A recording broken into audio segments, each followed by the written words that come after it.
Israel launched a military operation to eliminate militants and weapons sites in the Gaza Strip, killing the commander of Hamas's military wing, in a move with potentially serious repercussions beyond its borders. The assassination of Ahmad al-Jabari in a missile strike in Gaza City was the start of a broader operation according to the Israel Defense Forces, which it named Operation Pillar of Defense. Ground forces were on standby, the IDF said. The Israeli Prime Minister, Benjamin Netanyahu, warned that the military was prepared to expand its Gaza operation. The cabinet communique said the IDF would continue vigorous action against the terrorist infrastructures operating from the Gaza Strip against the civilian population in Israel. It would, to the best of its ability, work to avoid harming civilians. In a statement on Twitter, the IDF said, "All options are on the table. If necessary, the IDF is ready to initiate a ground operation in Gaza."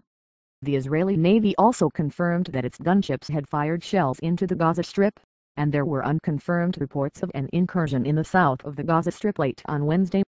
As Hamas's armed wing warned that Jabari's assassination had opened the gates of hell, Israel was braced for a surge in rocket fire from Gaza aimed at communities in the south of the country. Residents in towns in southern Israel were ordered to stay in bomb shelters, and schools in a 40-kilometer radius closed. The conflict could fracture Israel's shaky relations with the post-revolution government in Egypt, which has strong ties with Hamas. Since Egypt's former president and ally Hosni Mubarak was ousted February last year, Israel has feared for the durability of the peace treaty between the two countries. Following the launch of the operation, Egypt recalled its ambassador to Israel, and Israel's envoy to Cairo was also preparing to leave the country. Solidarity attacks from Islamic jihadist groups, which Israel says operating in Egypt's Sinai Peninsula to the south, and from Hezbollah in Lebanon, which Israel believes has thousands of rockets ready to fire over the northern border, could not be ruled out. Dan Harrell, the former Deputy Army Chief of Staff, said, "It might draw them in." There was a volley of fire this morning from the south. "We don't know yet if it came from the Sinai. Hopefully Hezbollah will keep themselves out of the engagement." Hamas and other militant organizations could deploy longer-range missiles in its arsenals, some of which can reach densely populated cities such as Tel Aviv and Jerusalem. The IDF claimed multiple airstrikes had hit more than 20 underground rocket launchers belonging to Hamas and Islamic Jihad. It said it was targeting long-range rockets, such as the Fajr 5, which has a range of up to 75 kilometers. Jabari, head of Hamas's military wing, the Is-Aid al-Qassam, died when his car was struck in Gaza City by a missile following almost a week of rocket fire from Gaza. Palestinian reports said 10 people died in airstrikes, including 2 children. Sami Abu Salem, the local journalist, said civilian cars were bringing the wounded to the Shifa hospital in Gaza City. "I saw women and children bleeding from their heads and necks, and a baby who was burned." Gazans were stocking up on emergency supplies of canned food in preparation for war, he added. Jabari is the most senior Hamas operative to be killed by Israel for almost 4 years, since Operation Cast Lead, its 3-week assault on the Gaza Strip during the winter of 2008-09 that left about 1,400 Palestinians dead. The IDF said Jabari was a senior Hamas operative who served in the upper echelon of the Hamas command and was directly responsible for executing terror attacks against the State of Israel.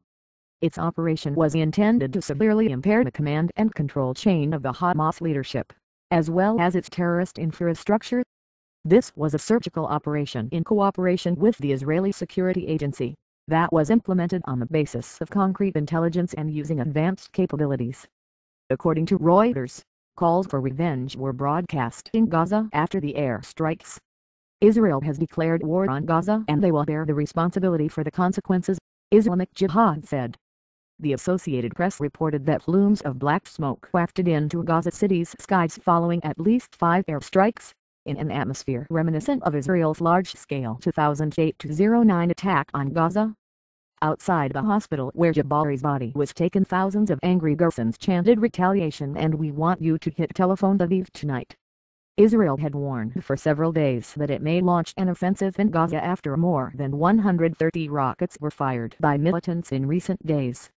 On Tuesday, Netanyahu said he would choose the right time to exact the heaviest price. "Whoever thinks that they can damage the daily lives of residents of the South, and that they won't pay a heavy price for this. They are mistaken. The Obama administration backed the Israeli airstrikes. In a statement, State Department spokesman Mark Toner denounced Hamas militants and others in Gaza for a barrage of rocket fired into southern Israel, and he said the U.S. supported Israel's right to self-defense. Toner also urged Israel to make every effort to avoid civilian casualties. Most political figures in Israel endorsed the operation. The Labour leader, Shaliyachi Movite, said Israel was united in its war against terrorism. But Dov Hanan, of the left-wing Hadash party, condemned the killing. In place of the leaders killed, others will groan, and we will only get another cycle of fire and blood, he said. Egypt's foreign ministry condemned the operation and urged Israel to halt targeted killings.